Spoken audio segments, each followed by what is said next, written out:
Architecture is creating an environment for people to inhabit.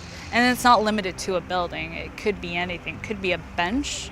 It could be a park. It could be a small room. It could be a building. It could be like a piece of art. It's really about the experience that is created through architecture. Buildings as a pinpoint of something to focus on and look at are interesting in their own, but what happens inside and how it's relative to its adjacencies around it, that's probably more important than anything. You know, people talk about historic buildings all the time, the importance of that historic building. What's equally, if not more important, is actually the relationship of all those buildings together relative to a street. That's what I get most excited about. You're really crafting and creating, and you're taking your ideas and you get to superimpose them onto the environment to hopefully make it a better environment, more pedestrian friendly, and all these things that we all wish. You get that opportunity to contribute to that. It's always different working in the field of architecture. One day we could be working on some design, space planning. Next day we could be trying to solve a building envelope issue, and the next day making sure that we're meeting the requirements for a building permit.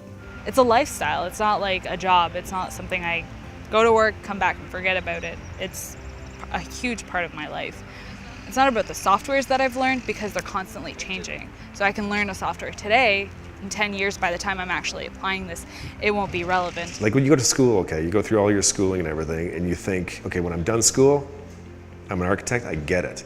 It's ever evolving. You are never an expert at anything. You're never the best at it. There's always somebody else out there, and it's always changing. So every time you think you got the grasp of it, the next wave of it comes through. So whatever you think the focus is, if you come back in the aperture a little bit, that's really what it is. It's environmental.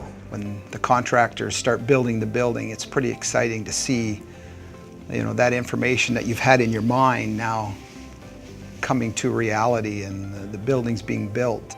Like any other art form, it's through your entire life. That's why you see architects, you're like, wow, this guy is 80 years old, he's still working. Why is that? Because you're still at the best part. It's right in front of you. I had a good hand in the Mediaplex. I got to design the exterior facade for that. And then I also worked on the Health Sciences building and also the Tech and Trades building in Chatham. From the get-go, we had some perceptions on what we wanted it to be. You wanted it to be a dynamic building, but in the same respect, it was also a historical building with a lot of history in Windsor. So it's almost that recognition of history and respecting it, but also looking towards the future and having a more dynamic building, something a little more state-of-the-art. It's a nice homage to them, I'd say. How you work in school and how you don't sleep and how you're up all night and you're obsessed and you're constantly thinking about this profession happens your entire career. It never goes away. So be prepared to never sleep.